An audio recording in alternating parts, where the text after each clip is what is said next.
This 1974 Kennedy half-dollar looks completely ordinary. No silver, no shine, no fame. But what if I told you this coin hides a silent decision? A changing America, and a secret about what money is really worth? Minted in the millions, this coin was intentionally made to feel common, so no one would pay attention to it. But the real question is, but the real question is, why? 1974 was a year of rising inflation, economic uncertainty, and a critical choice by the U.S. Mint that changed American coinage forever. The silver was removed, but Kennedy's face remained. Today, most of these coins are worth only a few cents over face value. Yet some rare examples sell for shocking prices. So where does the difference come from? The metal, or the hidden truth most people never notice? This isn't just a coin. It's a symbol of trust, transition, and quiet history. Watch until the end, because once this secret is revealed, you'll never look at an ordinary coin the same way again. The 1974 Kennedy half-dollar entered the world quietly, without ceremony, without celebration, and without the shine of silver that once made. American coins feel heavy with intrinsic worth. By the time it reached circulation, the United States was no longer minting optimism in precious metal. Instead, it was minting endurance. More than a decade had passed since the assassination of President John F. Kennedy, yet his image still occupied the face of the half-dollar, frozen in calm determination. When the coin was first introduced in 1964, it carried 90% silver and immediate emotional weight. Americans hoarded it, not because it was rare, but because it symbolized grief, respect, and remembrance. That reaction alone changed the destiny of the half-dollar forever. By 1974, that emotional wave had long settled into reality. Silver was gone. Inflation was rising. Trust in money was being tested. The half-dollar was no longer a memorial object tucked away in drawers. It was simply money again. The year 1974 sat in the middle of economic tension. The United States was dealing with the aftermath of the oil crisis, rising consumer prices, and a growing awareness that the value of currency no longer depended on metal but on confidence. In this environment, the U.S. Mint continued producing Kennedy half-dollars in a copper-nickel-clad composition, a sandwich of copper core and nickel. Outer layers, the strong, practical, and economical. Over 200 million coins were struck that year across Philadelphia and Denver. There was nothing exclusive about them. No special finish for circulation, no silver content, no intention of scarcity. These coins were designed to move through hands, through registers, through everyday American life. And yet, despite that massive production, the half-dollar itself was quietly disappearing from daily use. Vending machines rejected it. Cash registers weren't built for it. Banks stopped ordering it in large numbers. The coin existed, but society slowly stopped needing it. That contradiction defines the 1974 Kennedy half-dollar better than any rarity ever could. It was minted in enormous quantities, yet rarely seen in pockets. It was legal tender, yet functionally sidelined. It carried the face of a beloved president, yet lived in obscurity. Collectors today often dismiss it at first glance. In circulated condition, it usually sells for just slightly above face value, 60 to 75 cents. A modest premium that reflects demand, not age. But that surface-level judgment misses the deeper truth of the coin. Because value is not always about price. Uncirculated examples of the 1974 Kennedy half-dollar tell a different story.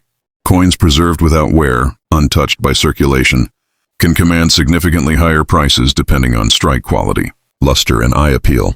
These are not rare because few were made.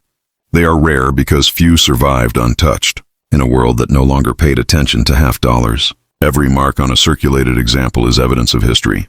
Every scratch is a transaction. Every worn edge is proof that the coin once mattered enough to be used. This coin passed through gas stations during fuel shortages, through grocery stores during inflation spikes, through households learning to stretch dollars further than before. It existed during a shift in how Americans perceived money itself. The Kennedy half-dollar of 1974 does not tell a story of wealth. It tells a story of transition. It marks the moment when American coinage fully accepted that symbolism mattered more than silver, that trust replaced metal, and that a nation could continue forward even when the physical substance of its money changed. The face of Kennedy remained because memory remained. The silver disappeared because necessity demanded it. Today, holding a 1974 Kennedy half-dollar is holding a piece of quiet realism. It doesn't shout. It doesn't dazzle. It simply exists, honest, functional, and deeply tied to the era that produced it. It reminds us that history is not always preserved in rare artifacts locked behind glass.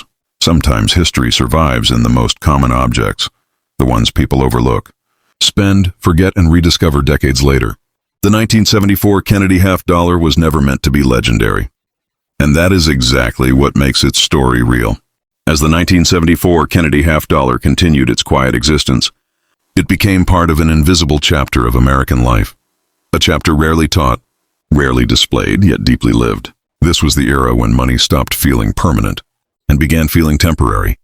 When people noticed prices changing faster than their paychecks, and when the idea of worth slowly detached from metal and attached itself to belief. The half-dollar reflected this shift perfectly. Once a coin people saved because it felt valuable, it became a coin people ignored because it looked ordinary. That change was not accidental. It was the result of deliberate economic decisions made years earlier, when rising silver prices forced the government to remove precious metal from circulating coinage. By 1974, that transformation was complete. The copper-nickel-clad composition was not a downgrade. It was a survival strategy. The mint needed coins that could be produced cheaply, quickly, and in massive numbers without risking hoarding or melting. The 1974 Kennedy half-dollar was engineered for stability, not spectacle. Yet the public reaction told another story. Americans were no longer using half-dollars the way they once had. The denomination itself was slowly becoming impractical. Inflation made 50 cents feel small, while changing payment habits made the coin inconvenient. As a result, millions of 1974 half-dollars went straight from mint bags into Federal Reserve vaults, never entering circulation at all. This created an unusual paradox. A coin struck in enormous quantities that still feels unfamiliar today. When people encounter one now, it often feels unexpected, heavier than a quarter, larger than modern habits require, and marked with a face that belongs to a different emotional era. Younger generations may recognize Kennedy's portrait without understanding why it is there, while older generations remember a time when that image meant unity, hope, and national mourning. From a collector's perspective, the 1974 Kennedy half-dollar teaches an important lesson. Rarity is not the only source of significance. Context matters. Survival matters. Condition matters. A pristine, uncirculated example is valuable not because it escaped production, but because it escaped use. Preserved against the odds in a denomination, the public quietly abandoned. Mint state coins reveal details most people never noticed. Sharp hairlines, full luster, clean fields untouched by decades of transactions. These details transform an overlooked coin into a historical artifact. Frozen at the moment it left the press. Even circulated examples carry meaning. Each worn coin is a record of motion. Hands passing it across counters, wallets opening and closing, lives intersecting briefly through exchange. These coins witnessed everyday America during a time of uncertainty and adjustment. The 1974 Kennedy half-dollar does not represent prosperity. It represents resilience. It belongs to a period when the nation adapted rather than retreated, when money continued to function despite losing its intrinsic metal value, and when trust, not silver, became the foundation of the system. That is why this coin endures in collections today, not as a treasure but as a truth. It reminds us that history is not only written in gold and silver. Sometimes it is struck in copper and nickel, circulated briefly, forgotten quietly, and rediscovered later, and carrying with it the full weight of the era that created it. As time moved forward, the 1974 Kennedy half-dollar slipped even deeper into the background, almost as if it were intentionally hiding from attention. The nation moved on. New designs came and went. Payment habits changed. Paper bills replaced coins in daily use, and later, plastic cards replaced both. Yet somewhere, in vaults, drawers, and forgotten containers, millions of these half-dollars waited in silence. Years passed. Decades passed. Children who had once seen the coin in their parents' hands grew up without ever spending one themselves. For them, the half-dollar became something unfamiliar, almost foreign, a coin larger than a quarter but rarely encountered, a piece of money that felt out of place in modern life. When they finally did see one, it often sparked a quiet pause. Why don't we use these anymore? That question carries weight, because the disappearance of the half-dollar wasn't sudden. It wasn't announced. It happened slowly, invisibly, the way habits fade rather than break. The 1974 Kennedy half-dollar became a symbol of that slow vanishing, not obsolete, Not withdrawn, just quietly ignored. Collectors, however, began to look closer. Under magnification, details emerged that everyday use had once erased from notice. The sharpness of Kennedy's hair, the clean lines of the eagle on the reverse, the subtle texture of the fields, all signs of craftsmanship still present. Even in a coin most people never examined closely, in mint condition, the coin revealed what it was always meant to be before circulation wore it down. This is where suspense deepens, because among the millions struck, only a fraction remained truly untouched. Most were either used briefly or stored carelessly, acquiring bag marks and contact scars before anyone thought they mattered. Finding a genuinely pristine 1974 Kennedy half dollar today is not about luck. It is about survival against indifference. And indifference is a powerful force. Unlike famous rarities with dramatic errors or low mintages, this coin's challenge was invisibility. No one hunted it. No one protected it. It survived only when someone forgot it, misplaced it, or quietly set it aside without intention. That makes each surviving uncirculated example a quiet anomaly, a coin that escaped not disaster but neglect. As the years went on, the story of the 1974 Kennedy half dollar became clearer. It was not a coin of celebration. It was not a coin of wealth. It was a coin of continuity. While the nation questioned leadership, money, and trust, the half dollar kept being made, kept existing, kept doing its job whether anyone noticed or not. It reminds us that history doesn't always announce its turning points with noise. Sometimes change happens in silence, stamped into metal, and spent without a second thought. Eventually, the silence surrounding the 1974 Kennedy half dollar became part of its identity. The coin no longer asked to be noticed. It simply existed, steady, unchanged, and quietly patient while the world around it transformed. Inflation surged and settled. New presidents came and went. Designs on other coins changed. But Kennedy's portrait remained, unmoved by time. As if the nation itself wasn't ready to let go. That permanence created a strange tension. Here was a coin still being minted year after year, carrying a face tied to the 1960s, circulating, or more accurately not circulating, in a society that had already moved into something very different. The half dollar became a time capsule without trying to be one. People who eventually rediscovered these coins often found them by accident.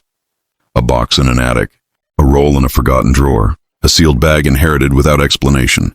The moment of discovery rarely came with excitement, just confusion. Why were these kept? Why so many? Why unused? Those questions lead deeper, because many of these coins were not saved by collectors. They were saved by banks, by circumstance, by habit. They sat untouched because demand disappeared, not because value increased.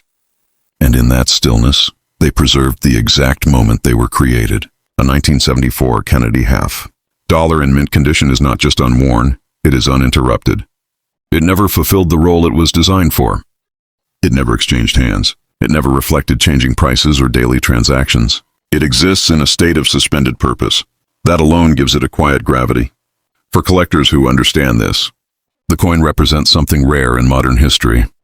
A physical object produced on a massive scale that still managed to slip through time largely unnoticed. Not lost, not destroyed, just waiting. And waiting raises another question. What happens to history when it goes unobserved? The 1974 Kennedy half dollar answers that question without words. It shows us that history doesn't disappear when ignored. It accumulates. It stacks quietly, layer by layer, until someone finally looks back and realizes how much was missed. The suspense lies not in what this coin will become, but in when it will be understood. Because one day, far removed from the economic anxieties of the 1970s, this coin will no longer be judged by its lack of silver or its common mintage. It will be judged by its honesty, by how clearly it reflects an era when America learned to live with change rather than fight it. And when that day comes, the 1974 Kennedy half dollar will no longer be silent. It will finally be heard. When that moment of understanding finally arrives, it will not come suddenly or loudly. It will arrive the same way the 1974 Kennedy half dollar has always existed, quietly, almost unnoticed, until its meaning feels unavoidable. Future generations will not see this coin through the lens of face value or metal content. They will see it as evidence, proof that money once changed not through collapse, but through adaptation. Proof that a nation can remove silver from its coins and still move forward, still trade, still trust. By then, the world will feel even further removed from the idea of physical currency. Digital payments, invisible balances, and numbers on screens will dominate everyday life.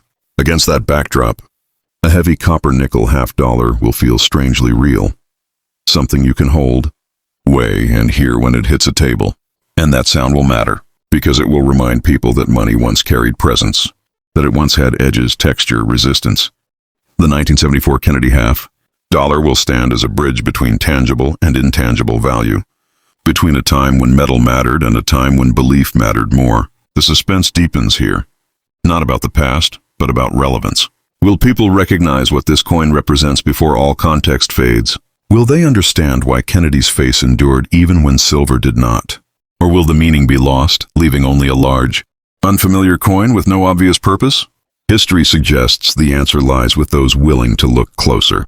Collectors, historians, and quiet observers will continue to preserve these coins not for profit, but for perspective. Each preserved example will act as a checkpoint in America's economic story, reminder that change does not always arrive with drama. Sometimes it arrives stamped into metal, accepted reluctantly and forgotten slowly. The 1974 Kennedy half-dollar does not demand admiration. It asks for understanding, and understanding takes time. As long as even one of these coins survives, the story remains unfinished. The tension between what it was meant to be and what it became continues. It waits for hands that will not spend it, but study it, for eyes that will not dismiss it, but question it. Because in the end, the real suspense of the 1974 Kennedy half-dollar is not whether it will ever be valuable. It is whether we will ever fully listen to what it has been trying to say all along.